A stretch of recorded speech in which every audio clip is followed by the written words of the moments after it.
Thank you for joining today. This is the Society of Thoracic Surgeons Adult Cardiac Surgery Database User Group call for August 17th. We're just going to go through some important dates, STS dates, STS updates with, I have an AQO poll, some IQVIA updates, and then for education, we're going to talk about updating contacts on the, or view, not update, excuse me, viewing your contacts on IQVIA, which is a new feature, and then harvest close preparation. And then we'll have time for some Q&A. Okay, important dates. Today is the 17th, and we are right now at our user group call. August 26th, Harvest 3 closes. That will be your OR dates through June 30th, 2022. It is a star rating report. I've seen a large increase in sites getting their data in early. Lots of submissions have already occurred. I want to say probably over half of the sites have already submitted data, which is wonderful. It means you're not waiting to the last 2 weeks to, which historically has been done, to get your data and clean it up and just feel prepared. So thank you for doing that. I hope it's working well for you. And then the last day to register for AQO, early bird. After that, the prices will go up, will be August 26th. Opt-out ends on Harvest 3 on August 30th. The ACSD monthly webinar will be on September 7th at 2 p.m. Central, and then our user group call will be on the September 21st at 2 p.m. Central. Just a quick snapshot of the close dates for the harvest. No changes from our last time we met. And then my STS updates are the Harvest 2 report that was posted on July 25th. I'm not sure if, I think we had just met prior to that. We were waiting for that report to be posted. So it is posted on the IQVIA website. August training manual has been posted. If you need to make any updates for your contacts, email stsdb@sts.org, and AQO registration is open. Speaking of AQO, it will be held in Providence, Rhode Island, October 26th through the 28th. The day dedicated to adult cardiac will be on October 27th. It's supposed to be a great venue, a very nice conference center with an attached hotel, and this will be the first time that AQO will be held in a conference center. As I said, the early bird pricing ends on August 26th, and I just want to briefly take a moment to explain the difference between member and non-member. STS membership is an annual membership that you would pay as an individual to become a member of the society. It's different than your participation or your site's participation in the database. So this is for society membership. And then the non-member rate, if you're not a STS member, this is the rate that you would pay. We have different tracks available, 1 day, 1 track, 2 tracks. So if you're doing adult and general thoracic, you would choose the 2 tracks. The multi-day would be all 3, and that would include adult cardiac, general thoracic, congenital, and intermax, PDmax, and then the virtual pass. Note that the early bird registration is going to be offered through August 26th. So if you're planning to attend any of the live portion, the live meeting, please make sure you try to register by the 26th to get that discount. The virtual pass does not have a change in price from early bird to standard. So it'll be there. And then the difference between in-person and virtual pass, and I wanted to talk about that. If everybody could put your questions in the Q&A box, I'm going to close the chat so we don't lose track of questions and I get to them in order. Sorry about that. Thank you. So the in-person pass, you'll have in-person sessions with live Q&A at the meeting. On-demand content will be available mid-October. These are some of the pre-recorded talks that will be presented that we had so many talks that we had to kind of split them up between what's going to be most beneficial in person to what could be pre-recorded, usually things that are non-clinical information type sessions. So those on-demand content will be available prior to AQO, usually mid-October. AQO is later this year. It's the last week of October. So you'll also have the recorded archive of in-person sessions that we will record all of the in-person live sessions that will be available to you in mid-November. Breakfast, lunch, and refreshments, and usually we do really well with our meals. It's always a very nice meal plan for breakfast and lunch. And then personal interactions, networking with peers, which is doesn't sound super important, but when you get to AQO and you start meeting people who maybe you've seen on email or you've seen on the webinars, it's a really great way to kind of discuss things that you normally wouldn't be able to discuss without being in person together. Networking reception, face-to-face time with exhibitors, complete exhibitor listing. We will have giveaways and passport to prizes. AQO Hot Topics in January. So what we're planning to do is in January, we'll probably have a half-day webinar, so probably 4 to 6 hour webinar. We'll present the some of the more interesting presentations, or those that we think will be most beneficial to have additional discussion on. We'll ask the speakers to provide, a quick overview of what they presented, and any questions that we got in during that time related to those topics we'll go over. You'll have ability to speak, to talk with the speakers in that type of format. And then digital conference materials, PowerPoint presentations, handouts, and case scenarios. This will be available digitally. Opportunity to view and vote on your favorite e-poster, CEUs, and exploring this Providence, Rhode Island, which I've never been there, and I'm looking forward to going at this time of year. The virtual pass option, it will not have any live streaming. Everything will be recorded. So you'll have access to the on-demand content, which will be available before AQO, and then you'll have access to the recorded in-person sessions in mid-November. You'll have a list of the exhibitors. You'll have that webinar in January, which is the half-day webinar, and then the digital conference materials, your e-posters, and CEUs will be offered for the virtual. But it's I just want to stress that this will not, the virtual pass will not have any live streaming. So please note that. We will be at the Rhode Island Convention Centers. For booking hotel rooms, we have reserved the Omni Providence Hotel. The group rate of $259 per night is guaranteed through October 4th. So if you're planning to go in person, highly recommend getting this rate, because after that date, you will no longer be able to get the AQO rate, and the prices will be increased, or until it's sold out. You can reserve online, and I'll show you where all this is at when, after we get through the IQVIA updates. And then preliminary topics for STS, we'll talk, we are going to have pretty interesting presentations on the aorta arch and debranching, AVR with annular enlargements, which has come up quite a bit this year, mitral valve procedures. We're going to talk about CABG and the different types of anastomoses that can be performed, VAD, ECMO, and Impellas. We'll have an interesting talk regarding value-based care, which I think it shows one of the uses of the database, and I think that will be very helpful to bring back to your facility. TVT registry update, and then cath and echo, hemodynamics, that type of thing. AQO is going green this year, so we will not be providing the booklets that the agenda booklets that we've provided in the past. Everything is going to be online.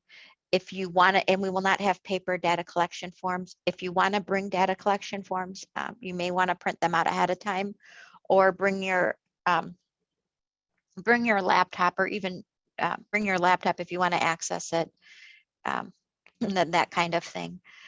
And then poll time. I'm going to go to the poll, and I know we have a couple questions, but let's get. Let me go to the questions, and then we'll get to the. Let me go to the poll, and then we'll get to the questions at the end of the presentation. Okay, there's just one poll, but it's 2 questions. First question is, are you planning to attend AQO in 2022? And the answers are yes in person, yes virtually only, yes undecided which option, or no not able to attend. And then if you are not planning to attend in person, let us know why. We've heard quite a few restrictions are still in places at the hospital, and we're trying to gauge attendance for this year to better organize things. So you have no longer the hospital you wanted to attend, or if you've attended in the past, but the hospital is no longer reimbursing for travel. You've attended in the past, but your hospital has COVID restrictions. You've attended in the past, and the hospital has both travel and COVID restrictions. I accidentally did that one wrong, but don't worry. The third one is COVID and travel restrictions.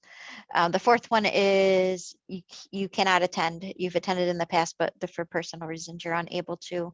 You have not attended in the past and you're interested in not interested in attending, or you have not attended in the past, travel restrictions. You've not attended in the past, but the hospital, and you wish to attend, but the hospital is not allowing travel related to COVID. Or you've not attended in the past, the hospital's no longer reimbursing or has travel restrictions in place, other, or you're not, or NA, you're planning to attend. And I'm just going to let that run for a little bit. I know the answers are kind of, you need to probably read through what's out there. And I am looking forward to seeing everybody. Yeah, hopefully we get a nice attendance.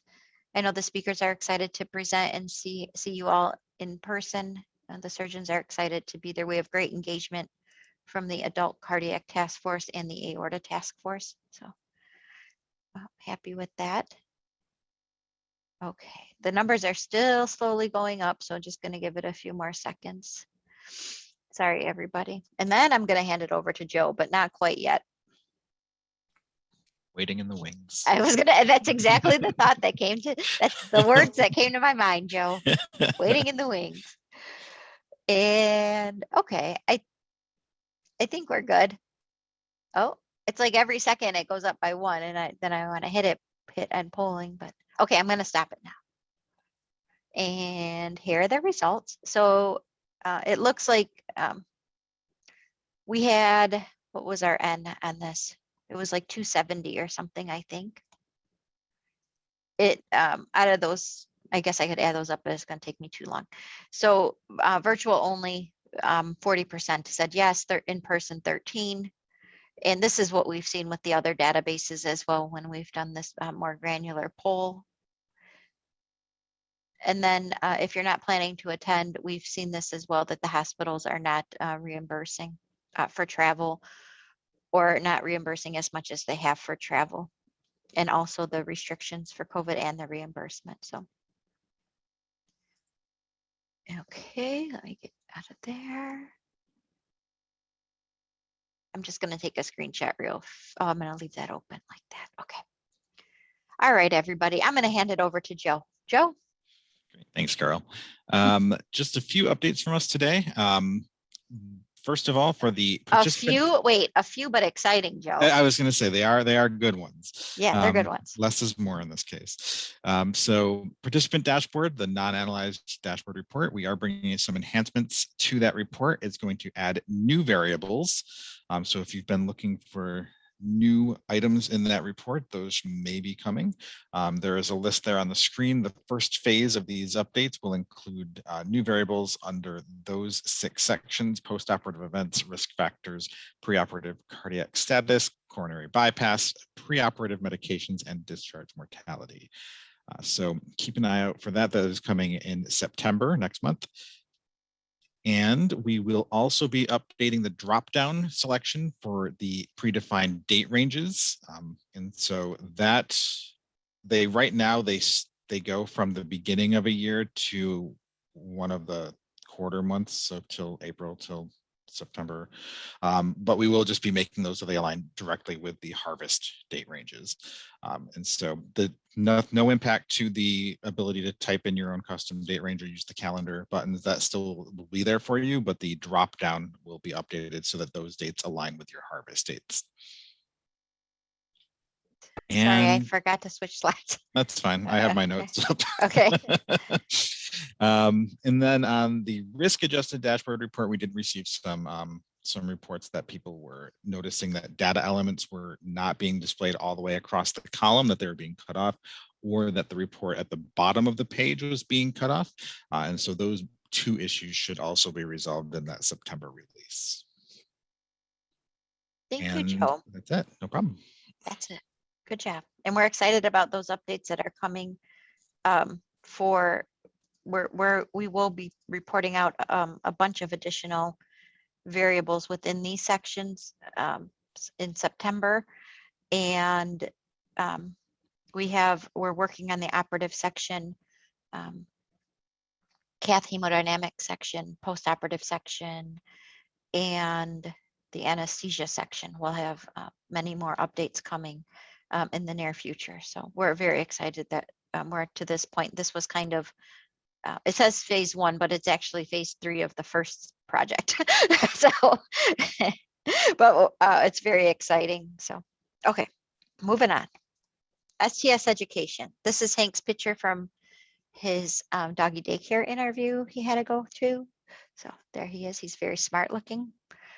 Contact list report review and harvest close prep. We're going to talk about both of these things. So I'm going to go over to the IQVIA website. Before I do that, I'm just going to the regular resource slides. My contact information is ccrone@sts.org and database operational questions, stsdb@sts.org. Okay, so the first thing I wanted to show was the how to access the participant contacts.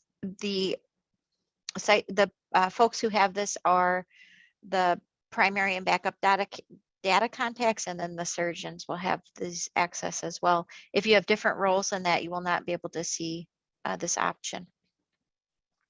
Under operational reports, if you scroll down, you'll see on here the contact list report.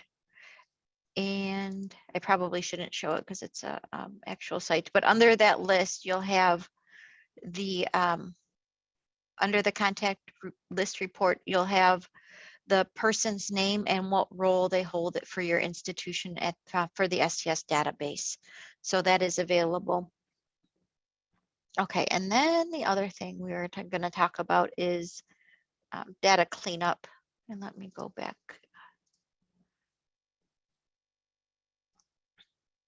So harvest closes on August 26th. Most folks, over half have their data already submitted and hopefully are fully cleaned up or working towards completing that. We're just going to do a quick review of the reports and how to use them for those that may have missed this or just have questions. We go through it again. The first report I would start with is the harvest summary report. This report, if I'm going to clean up my data, I'm going to look at it by 12-month periods. Remember that Harvest 3 report is based off of data from the previous 3 years, starting with July 1st, 2019, right? 2019 to 2020, 2020 to 2021, 21 to 2022. It will start with July 1st of 2019 and go through June 30th of 2022. I'm going to want to look at my data in 12-month increments, and I will start with the earliest time frame in that, the earliest 12-month period in that report. Oopsie. Oh, hello. June. So I'm going to do July 1st, 2019 through June 30th, 2020. And then I'll repeat this same process for the other 2 12-month periods. So then I'll do July 1st, 2020 to June 30th, 2021, and July 1st, 2021 through June 30th of 2022. So I'm going to start here, apply parameters.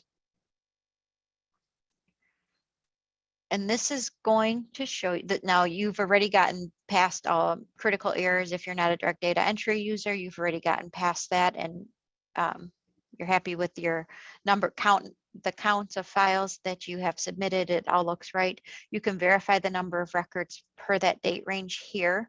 So check this number to make sure that what you're expecting to be entered in, and you can check this against what's in your vendor software. You can run a similar report within your vendor software for this time frame, and it will give you a record count. Just verify that those numbers are congruent. So For this time range, my site, we submitted 776 cases. This is where I'm just going to see the first part I'm really interested in is my outstanding errors. And you can see I don't have very many of them, but I'm just going to click here. It'll highlight the yellow part of the pie chart. And not very many. I don't know if it gives me a count, 9 records. So here they are. I'm going to make this bigger so I'll make sure I'm not missing any. What I think is, let's see if I can do this here.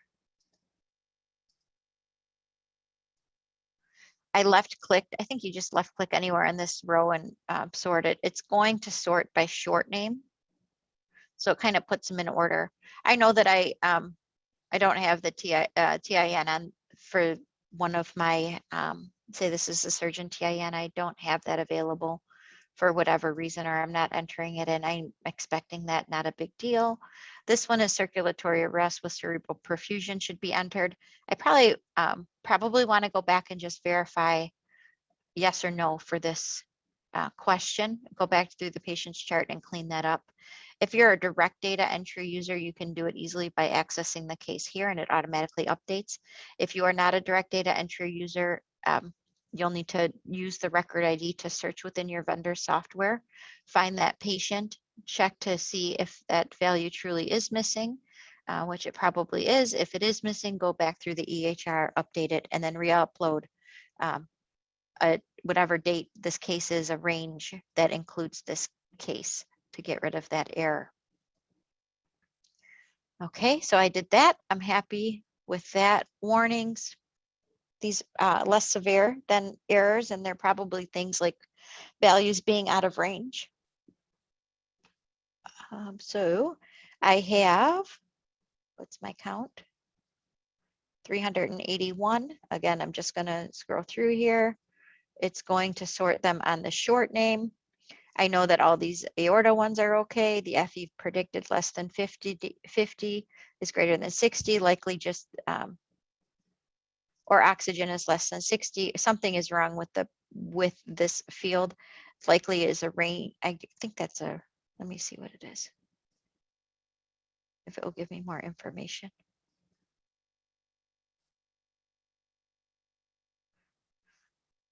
It pops up every time I go to move my mouse.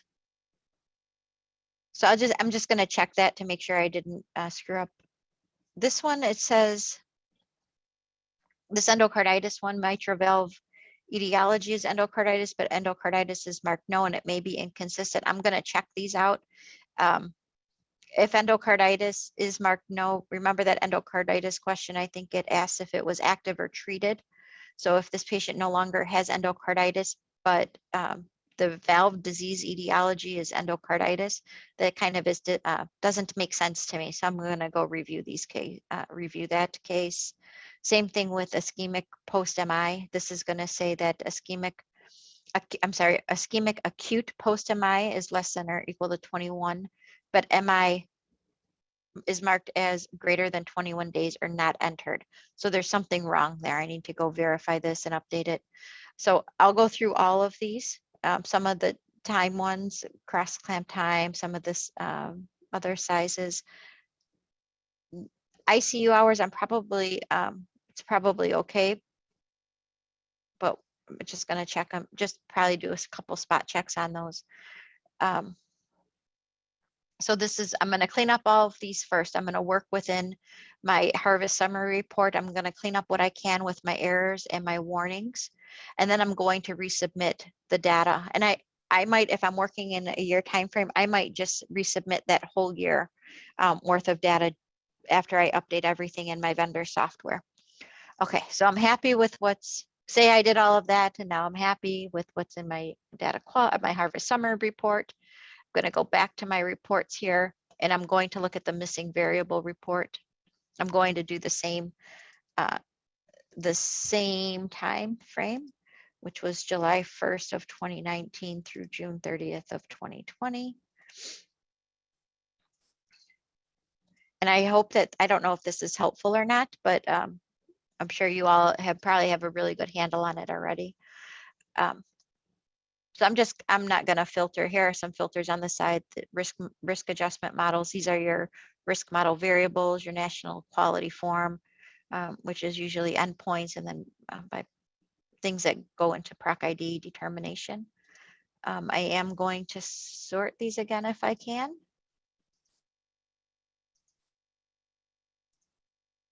It sorts it by the, I guess, by the short name. These are my missing variables, so it's going to tell me out of how many I have missing. There's some things here where I think we're probably expecting that to be missing. It's one case. And I think we had an issue with the data collection on these where you couldn't choose not applicable or something like that. So I'm expecting those. Probably what I'm most interested in is going to be, I am going to look at these though, post-op dialysis duration. Probably going to check those out. I'm not sure why I have so many missing there. But I just go through, likely this person is still cleaning up their data, or they like to leave fields blank, which is not recommended at all. But likely they're still cleaning up data. So I am going to be interested in the mortality fields that we use, the MTDC stat, the discharge mort, and the 30-day status. I don't see any of those fields on here, so it's probably okay. And it breaks it down, so don't think that I just noticed that. So it's going to break it down by data version and then by year. So data version 2.9 went live July 1st of 2020. So this is going to be all, it should be all data version 2.9, and then it further breaks it down by surgery year. So you're going to have 2019, you'll go through all those variables, and 2020 is down here. Well, I guess I scrolled right past it. There it is. So don't think you're at the end, but I'm going to check these out and see if something, you know, like why am I missing the last RBC count? Did we really not do this? Is it legitimately missing on these two patients? Either way, I'm going to correct that. Did I just not code something? It's important to code it, because when we do further analysis with data, if things aren't coded, we have to assume, and we don't like, it's not ever really good to assume. So we expect that the data is complete as much as possible. Okay, so I went through here. I don't see anything with my mortality fields. I'm happy with that. I checked out the other fields, and we're gonna say that I cleaned them up, and it looks like you can make this bigger. So if you wanted to print it out, I guess you could. Now say that you want to know who these three patients are. I think you can click on that, and let's see. I thought there was a way to, hold on one second, to get that case information. Oh, there it is. I just clicked on it and it changed and it provided it down here. So you can see who those patients are. Okay, so I'm done there. The very final thing I'm going to do to clean up my data is go to the participant dashboard. I'm going to put in the same time frame.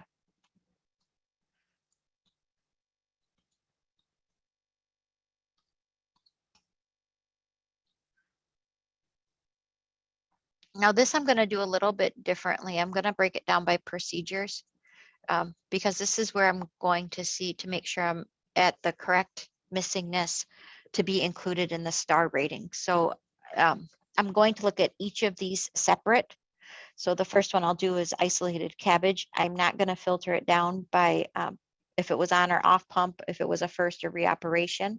I want to see all my cabbages, because all of these are included in the analysis for your composite ratings. So I'm going to do that. And then for this one, we did have COVID-19 restrictions in place where those cases were getting analyzed. I am going to, I'm going to look at, I guess I'll look at all patients, and then I can look at no confirmed diagnosis. Some sites were not coding no confirmed diagnosis. They were leaving the field blank. So it's not going to help you if you were at one of those sites who just left it blank and didn't code no confirmed diagnosis. However, if you did code this, then that's how you finally determine who was in your eligible population for analysis during this time. So I'm going to do all patients, apply parameter, and it takes a few seconds to load. We know that.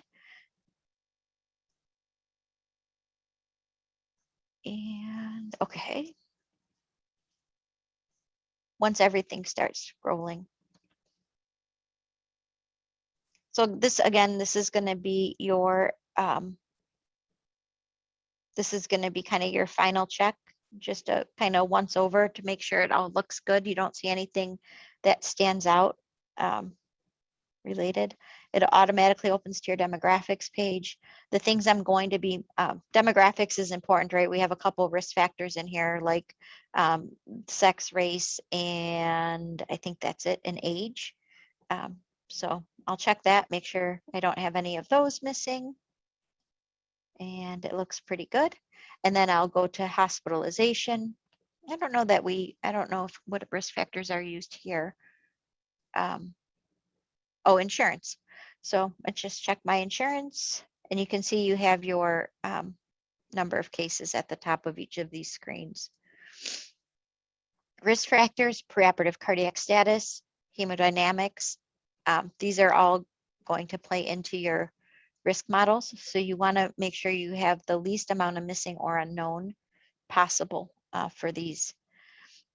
You want to make sure that you're able to account for all of the risks the patient went into the operating room with.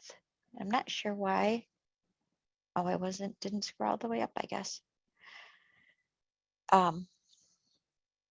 So I just checked this out. I have 2 unknown diabetes. I'm probably just going to want to double check that those patients, I really don't have a status. Maybe something got updated in the chart after I did this abstraction. So probably going to want to check those out and just scroll through like that. Now, when we get down to the discharge mortality, it takes a second for it to pull over.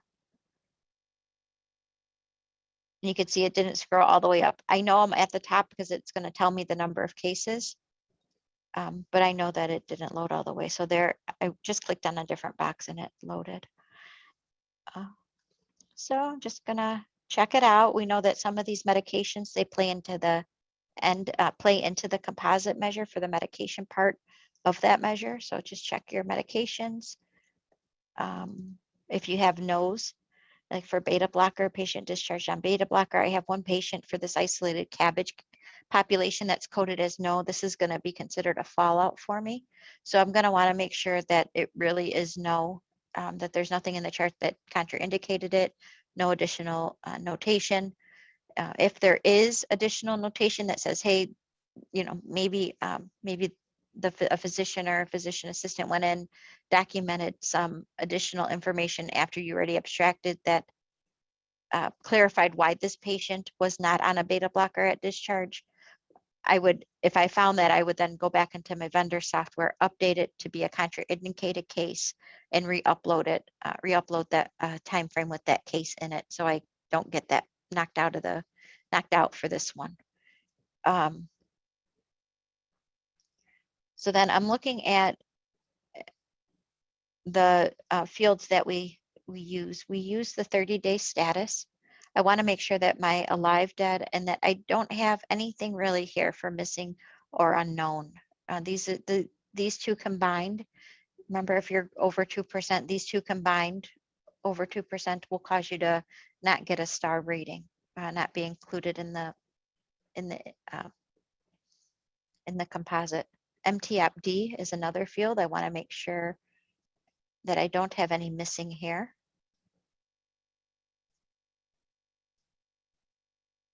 Status at hospital discharge.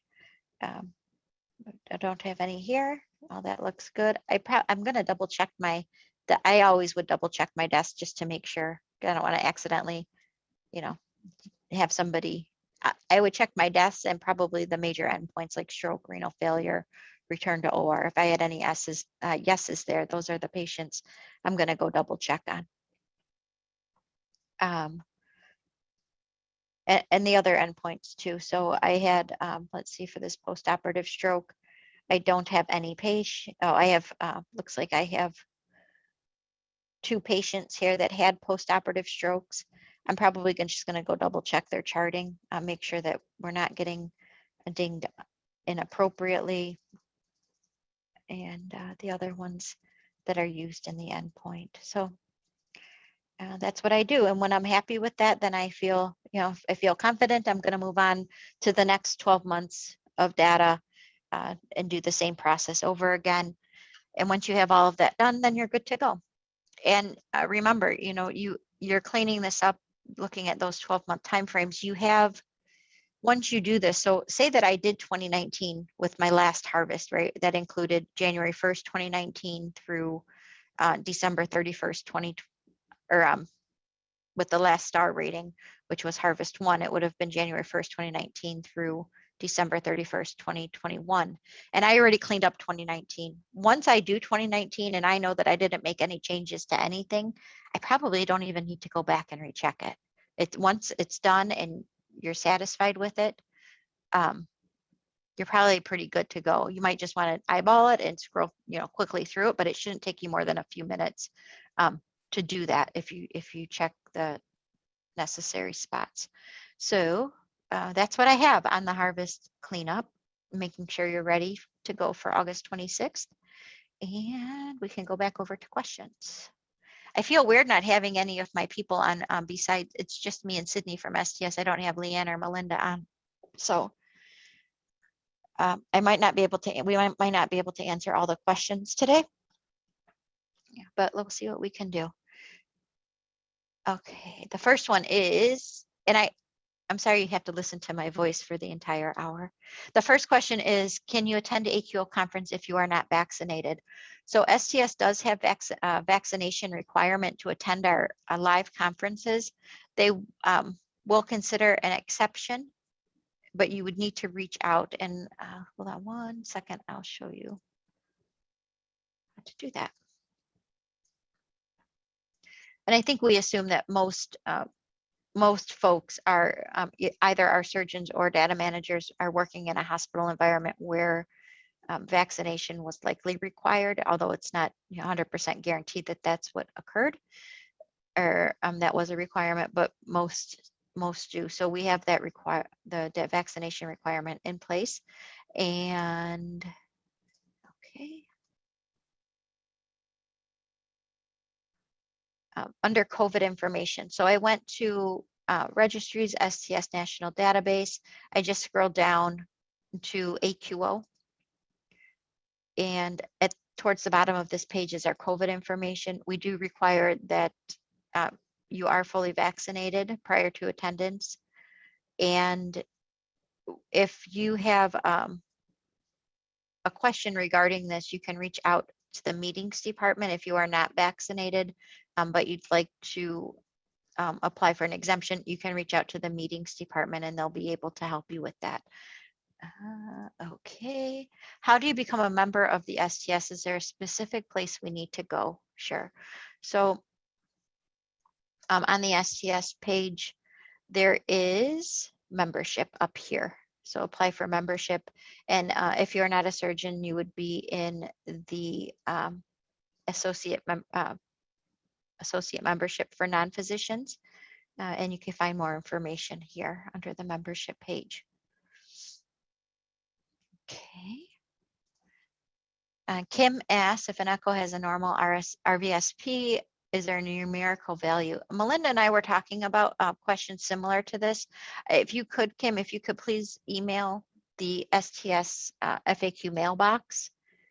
That way I don't give out the wrong answer, and I'm not sure if it's still, if there was discussion with the surgeons or not. Will the on-demand content and recorded sessions be downloadable? I'm not 100% certain, Katie. The best place to go is the reach out to meetings. They'll be the best people to help you with those questions. It's at the, you can contact them here by this link on the AQO page. Virtual Pass is not live streaming as it was in the past. We didn't live stream the in-person events in the past. So we never provided that, Pam, but last year was the first year we did just a complete virtual event because there was no live portion. So we had to do all streaming for that. But previous to that, we'd never live streamed AQO. So $400, we are offering quite a few CEUs for that cost, and you get access to all the information.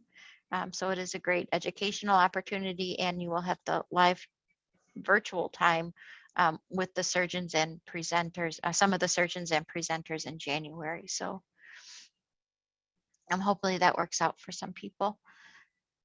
Will the virtual pass be available for purchase after AQO? I'm not, I want to think so, Sean. I'm not 100% positive. So you're going to want to contact the meetings department, please. Will the virtual pass online version have a list of questions and answers asked at the conference? It doesn't have to be recorded, but a transcript of the Q&A would be helpful. So we have tried to do that in the past. I have to see what platform we're using for the questions and how that works. Melinda and I'm not sure if y'all remember, but Melinda and I, back in 2019, we went through all of, there were hundreds of questions, I think, that came through. We weren't able to answer all of them live, but we did go back and answer or email folks afterwards. And we shared that Q&A out. So it's something that we have done in the past. So, and I just have to check into it to see if we'll be able to do that again. And Michelle, I do not know on that one. I believe it has to be arterial blood gases, but you're going to want to submit that to the STS FAQ mailbox. And the question regarding vendors required to provide database queries. I believe that most vendors do. I don't know that it's a requirement, but that question, if you want to email me, I can send it over to IQVIA, or have to check the data of the software specifications to see if we require that or not. Joe, I have a question for you. I already know the answer though. That's why I didn't respond in text. Okay, so will pneumonia be added to the post-operative event section in September? And the answer to that question is yes, it will be added. Molly, can you share your contact? Yeah, it's on the screen there, Molly. If a surgeon is no longer at our facility, should we remove them from the contact list, or is this just historical information? No, Deborah, you should have them removed using the participant contact update form. I can show you where that's at. Or reach out to stsdb@sts.org. However, if you do not remove, they will stay historically on your list of surgeons at your site on the STS side. We had a per surgeon fee, so you're going to want to remove your surgeon if they're no longer participating. Under registries, STS National Database, and then scroll down here and we have database forms. You're going to do the participant contact form. This is where you can update to remove that surgeon. Can you please show how to sort the column? Again, yeah. So I just clicked on one of them. I left clicked on one of them. I don't remember which one it was, and the two arrows popped up, and then that's how I did it. Just click on it and it should, one of the, either the very first row or the second row should work. Okay. On my contact billing, on my contact list, the billing on contact person is just listed as backup data and file contact. Should this be reported to IQVIA? So reach out to STSDB@sts.org, Pat. And it could be that, I'm not sure what it's showing, but they'll be the person. STS manages that list. So reach out to STSDB@sts.org, and you might want to include a screenshot. Another question for IQVIA: during harvest uploads, could the upload feedback include the number of records in the file, the total updated, the total deleted, and the total not updated, and total volumes by case type for the full harvest report? So all that information is available. Yeah, I think one thing that a lot of people aren't aware of or maybe miss is when you open your DQR. Okay, wait, hold on, I'll go there. Yep. I like to show. No, I'm glad you are. I'm a visual learner, so Same. the words make no sense to me. But all right, so we go to operational reports. No, you got to go to an upload. Oh, let me go to another screen then. Hold on one second. Yeah. Okay, so we'll read this one. And Okay. go into the view reports to see the DQR for any upload.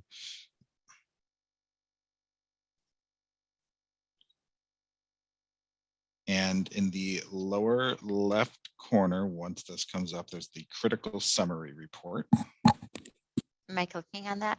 Yep, click on that. And the date range for this report is based on when you submitted the file. I want to say if you put in, I look like August 12th. So try August 12th to August 12th. Does it tell me anywhere what I put in? No, go back to your uploader tab. Oh, there it The is. date should be there. Yeah, August 12th. So if we just use that one as an example, that should give us some results. You have to use slashes. Oh, brother. You have to put in both. I have to put this date in both? Yep. Okay. There you go. Perfect. And so this look report at that. does give you that information. It tells you the total number of records. I don't think anybody knew that. It's hidden. It's very well hidden in there.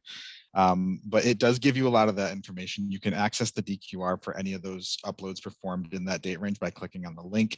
It tells you whether the file passed or failed. It tells you the date range of the records for surgery, last surgery date, gives you that information as well. So this report is very helpful if you're looking for a high-level overview of files you've submitted. And a lot of the information, Karen, that you're requesting should be there. And I'm certain that Melanie has gone over this probably 5 times. I know she's mentioned it at least once. I don't know about and five. I totally don't remember it. So no surprise that nobody else does. There's so much information that came out all at once. Okay. Sorry, Joe, I didn't mean to cut you off. No, that's fine. And for the last thing, while this doesn't give you that, you can run your, after you've uploaded a file, you can run your participant dashboard. And that does allow you to see the total case volume by procedure type there.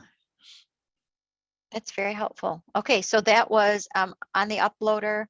I clicked view reports, and then I put in the date that the you skipped a step. You got to click on that critical summary tab. There we go. And then I put the date in that I uploaded this file. It has to be the same date. Yep. Or it can be a range, right? It can be a range, yeah. If you want to look at files you submitted in a certain month or in the past couple of weeks or something like that, yeah. Okay. So say I was cleaning up my data Monday through Friday of last week, I could just submit last Monday's date through last Friday's date, run report, and I would see everything here. Yep.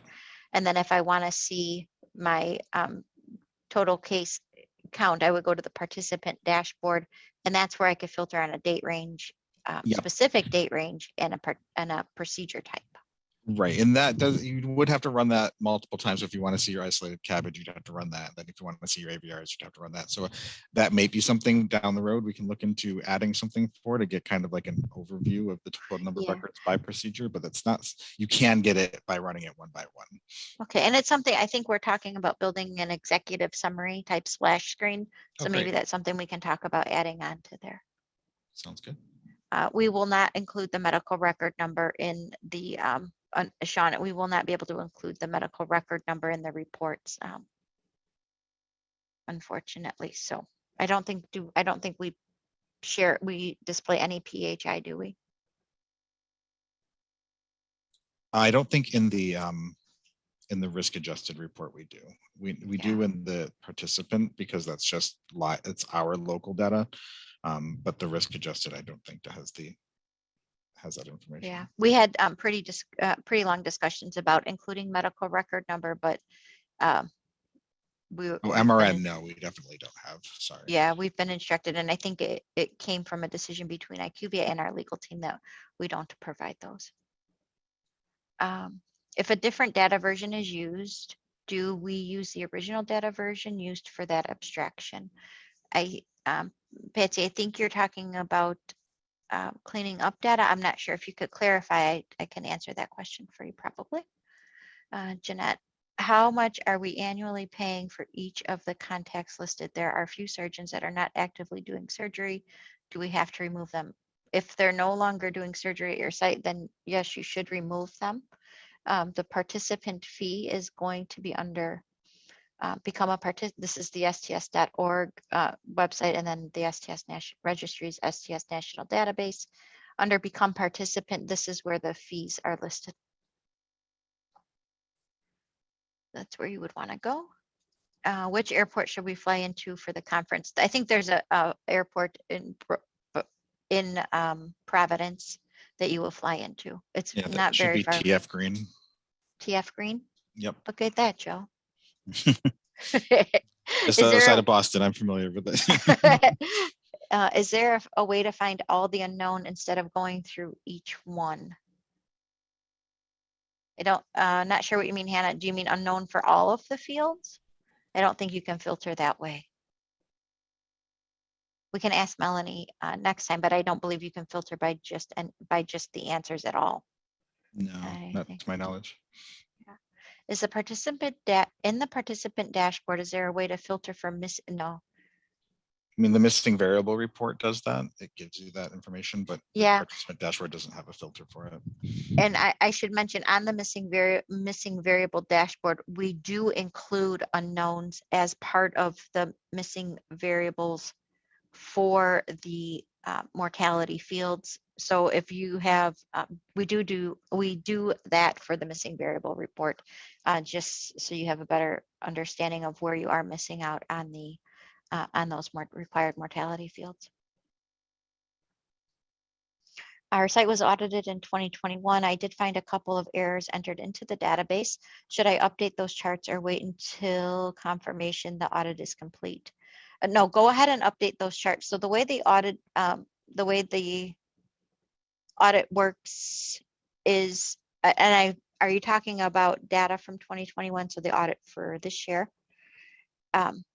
The way the audit works is that whatever was in the warehouse on a certain date is pulled and sent to the audit company. So if you find errors as you're going through the audit, that data has already been sent to the audit company. So you're not changing anything that we need to audit, but go in and update it. And then that way it's ready for the next harvest close for analysis. So that's a good question, Jennifer. Cheryl, if we are submitting January 2022 to June 30th, 2022, why are you putting different dates in these examples? So the analysis period for harvest 3 of 2022 includes dates from July 1st of 2019 through June 30th of 2022. If you did not make any changes during your last submission, which included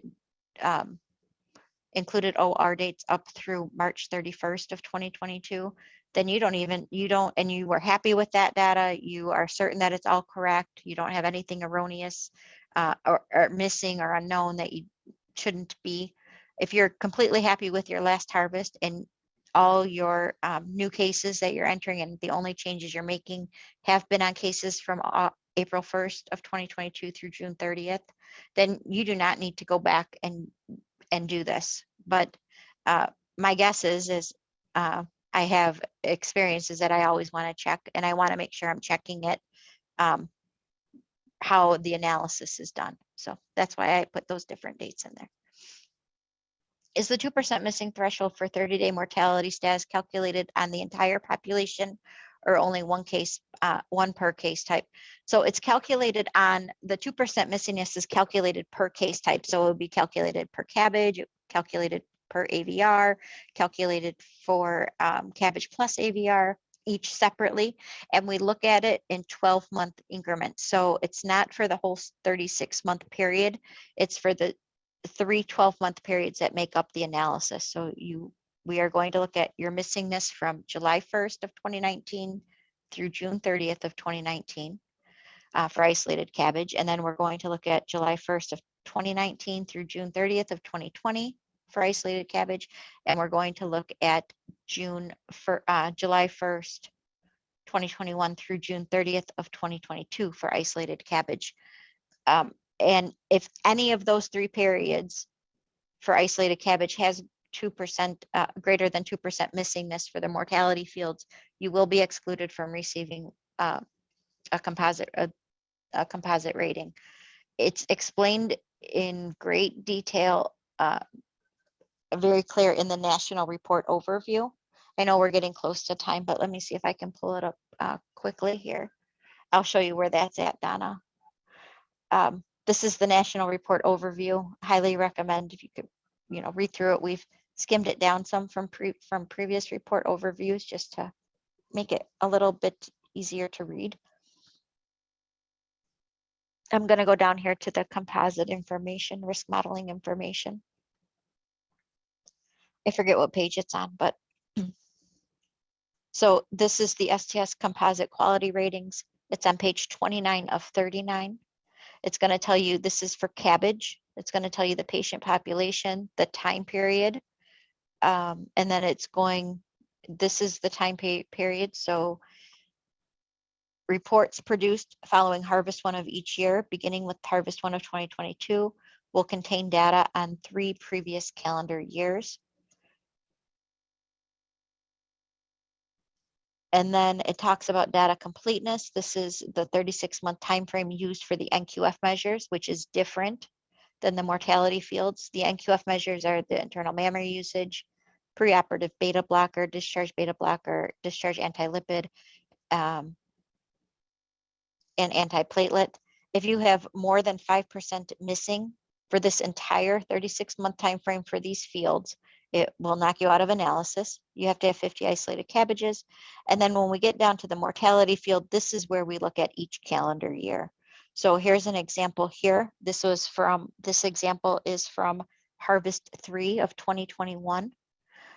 So similar to harvest 3 of 2022, this is scooting it back a year.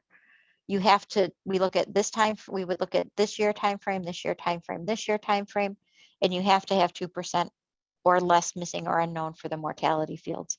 The mortality fields are listed here. A value of unknown counts as missing. Okay, I'm getting more questions in. Let me see. Is there an issue going on now with uploading to IQVIA? Mine has been in process for over 30 minutes. Yeah, let me address that. We are aware of an issue. It should now be resolved. I've been getting emails back and forth throughout this meeting. So it should be resolved and those files should now be moving. But if after an hour you're still seeing issues, please send us an email and we can look into that further for you. Thank you. Okay, and then Susan says an easy way to look at your missingness is to look at, I'm just picking a time frame here, is to look at the bracketed fields on the missing variable report.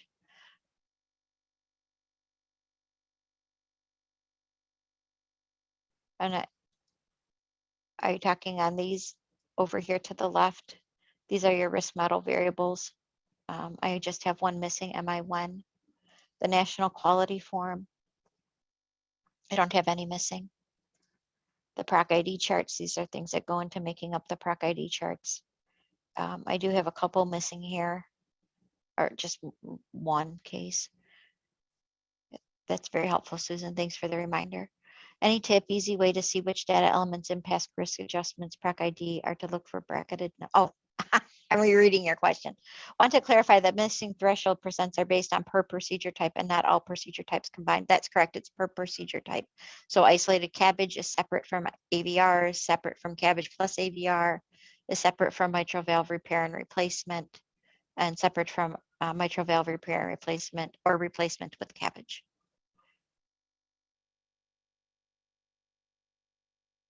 Okay.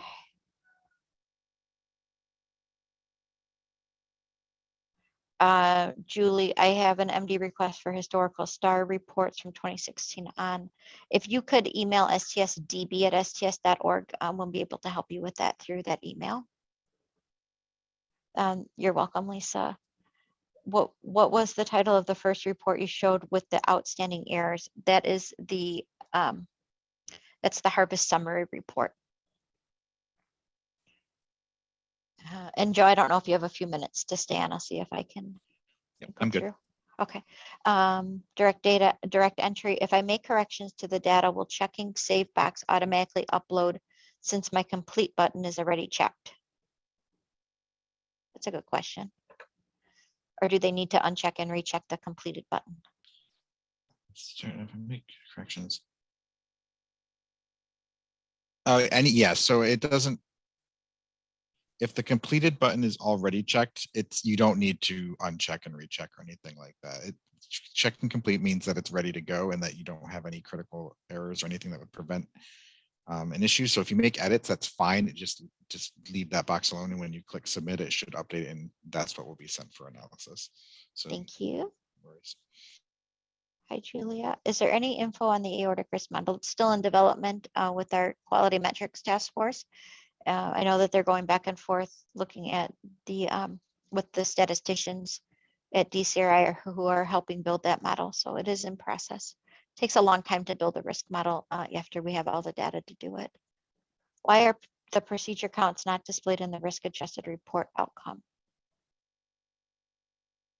I don't know. I think we have that. I know that they are in the benchmark report under the risk adjusted dashboard reports, but I'm not sure about that. And I know that we have had a request for that, but if you could submit it to IQVIA help desk, that way we can discuss it on one of our enhancement calls. Thank you. How to add a new surgeon to STS. Thank you. So that participant under STS registries, STS national database, under database forms, that participant contact form will be the best place to start. You're welcome, Diane. What time period do you suggest to submit the data? I'm not sure what you mean, Dave, but I would,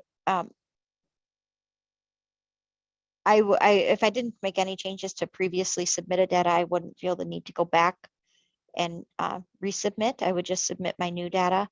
But when I'm checking data, I'm probably gonna just wanna do a once over for the previously submitted and analyzed data, and then dive deep into the newly submitted data. When I abstracted, I was a real-time abstractor. So I submitted my cases as they were happening. And when the patients left the hospital, the only thing I had to fill out was the post-operative events. Not everybody has the luxury of doing things that way, but as real time as you can get is usually the best, so you don't get behind if something were to happen. Where do we find a surgeon list for our facility? So it's under that report I showed you. When you log into operational reports, if you are a primary or backup data contact or a surgeon, down here, you'll have a contact list report. I don't have access to it in this site, but it would be under the operational reports. If there is a fee per surgeon and our site has several former surgeons still listed, does this mean we have been charged for all that is listed? Yep, and notification has been sent out every year that I've been here regarding those to make sure that you remove on surgeons that are no longer listed. So if you have questions on that, Molly, you might want to email stsdb@sts.org. My contact list is correct in the STS, but not in IQVIA, but I will double check with the STS team again. Yes, please. Thank you. Yeah, I just want on that note, just a reminder that the contact list report in the IQVIA system does not display billing or contract contacts by design. Oh, it displays. So it's just a list of essentially the users that have access to the system. Yeah. So billing and contract data is not in that report. That's right. Sorry, I forgot that. Yes, that's right. Can you please show how you got to the overview again? Oh, I think, sure. So under library, it's the first link. It's the ACSD National Report Analysis Overview. Click on this and it'll open up into a PDF. Either it'll download it or open it up in a separate tab. You're welcome.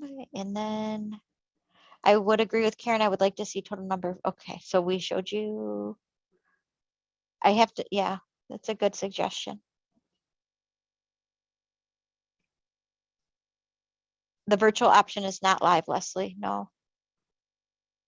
I do direct data entry and want it to run a simple report to see total isolated cabbages for prints. Where would you suggest I go to do this? Thank you. I think there's a data download feature, right, Joe, that's available to one user. assigned at the Rec site? data entries can do a data download report. It's at the very bottom of your operational reports list. It essentially lets you pull your data into an Excel file. But also the participant dashboard report will also give you that information at the top when you run, if you filter it, for the procedure filter, select isolated cabbage. And then when you run that report at the very top, data element will show you the number of records. And that will be your total. Okay, thank you. If I remove the surgeon who's no longer with our organization, can we still get the data if we need to? The data is still available because the surgeon was with your site during whatever time frame it was that they were active. So yeah, the data doesn't die. For those who are experiencing delay issues on IQVIA, are you submitting big files? That's a good question, Kim. And I don't know, Joe, I know that you've been investigating it and it will be fixed next, or I think the whatever is causing that the issue will no longer exist next week or something.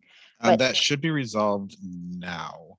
okay. So if you did have a file that was stuck, check a little later today or perhaps tomorrow morning, since it's getting kind of late in the day on the East Coast. But yeah, check again later and make sure it went through. If it didn't, just resubmit and it should work okay. Okay, thank you. Question about a video webinar and Open AAA data abstraction. So Open AAAs, if they are truly abdominal, are not captured in the database, in the STS database. But if it's something that's more of a thoracic aneurysm, if it starts in the thorax, I think we do have webinars on those that are from the upgrade. And we also, I know I did a webinar on it, pre-recorded webinar for version 2.9. So we have a couple webinars out there for coding of aneurysms. But if you have a specific question, you can always email the STS FAQ mailbox, or you can reach out to me and I can pass it along to Melinda. Same question as above. Once errors are corrected, do we just check complete and resubmit? Yeah, so once you've made updates, there are several save options at the top of the page. You can save and open a new case, save and duplicate that case, or save and exit that case. So just click whichever save option you'd like, and that will process your updates and make sure that they're saved to the database. Okay, thank you. Files are not just stuck. So it's not that it's stuck, it's just the processing time. But some sites are missing submitted data. Is there a ticket for that as well? And I mean, if a site is missing submitted data, they need to make a ticket for that specific issue. So Yeah. IQVIA can check into it at the site level. But also on that, if you think something's missing, try resubmitting. Maybe a file didn't process, just resubmit and see if that updates. Okay, thank you. If your missingness was too high for a period and subsequently is corrected, will that historic period be recalculated in a future report? Yeah, that's correct, Barb.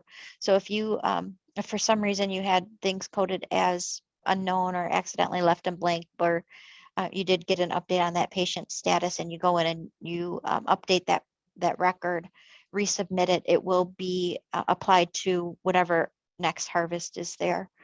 For that, that if it isn't included in that analysis period. You're welcome, Greta. But the bench are all procedures, not just risk adjusted. Yeah, I think we're talking about providing that the risk adjusted data comes back from DCRI. It's not provided by IQVIA. So it's what DCRI provides back to us. And I think, Julia, if you wanted to submit that to the IQVIA help desk, we can talk about it for a future elaboration.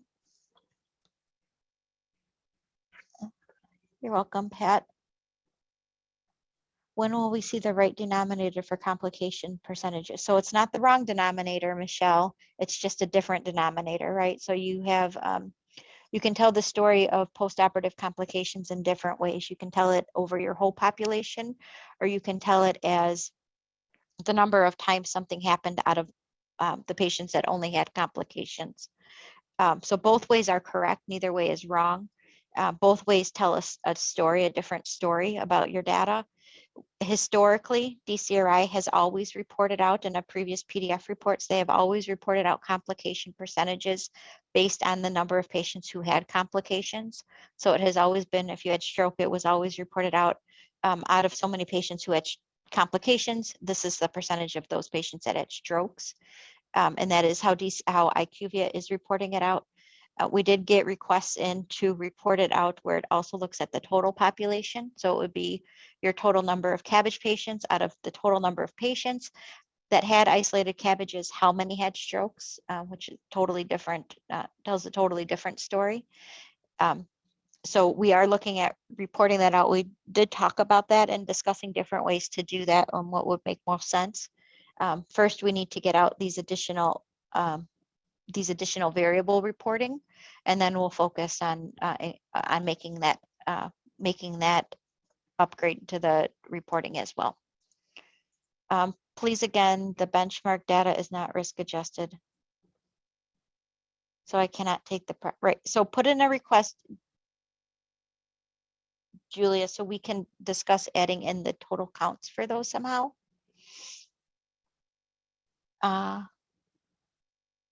So you're welcome, Michelle, ascending aorta abstraction. So that ascending aorta is your thoracic aorta.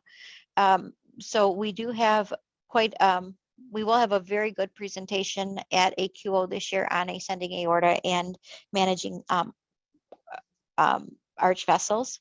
Thanks, Julia. So that will be good. I believe that we have other presentations that were done on a previous webinar by a fellow data manager. I'll have to go back and look for that.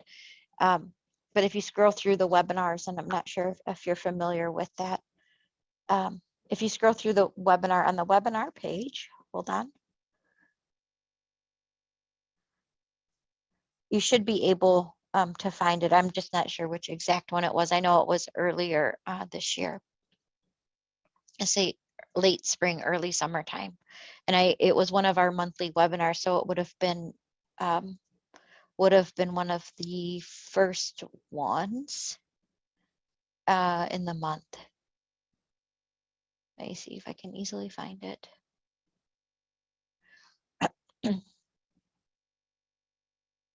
I don't know where it went. It's around here somewhere. I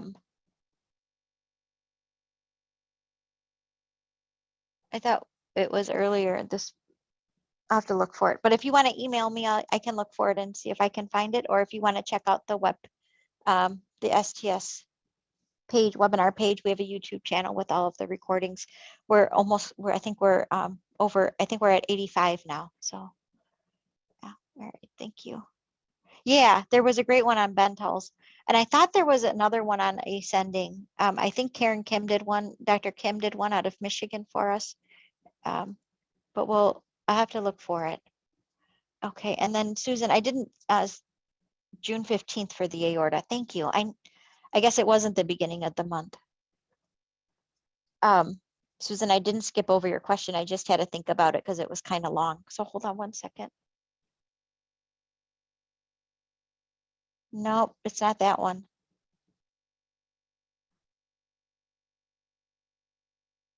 I have to go through them again. I'll have to go do, if the data manager's on who presented it. Otherwise, I'll have to go through and look. I'm not sure which one it was. Okay, thank you though. Oh, May 4th. Let's see. May 6th. Oh yeah. So check out this one on May 6th and see if that's helpful to you. Thank you. Okay, and then Susan, your question. So your example of valve disease, etiology, endocarditis, and unchecked endocarditis, active or treated, applies to current case. So let's pull it up.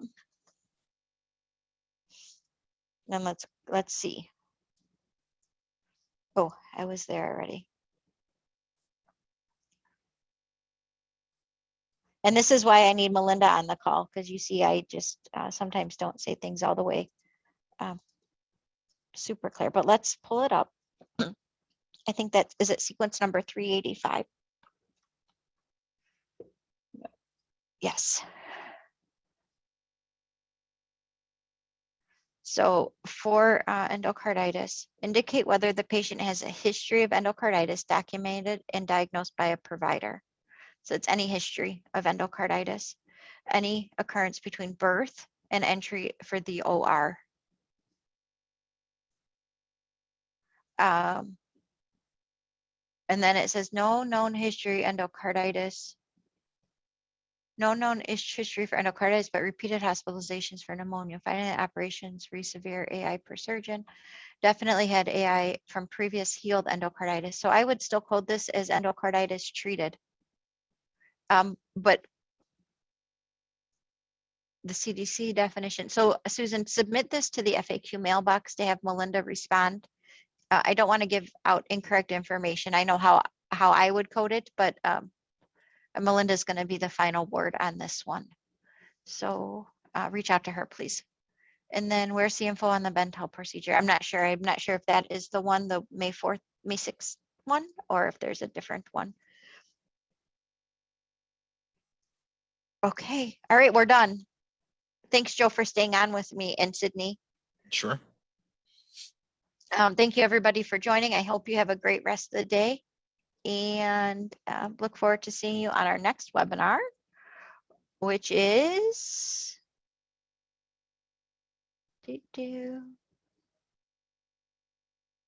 September 7th. Oh my goodness. All right. So see you all on September 7th. Thanks again.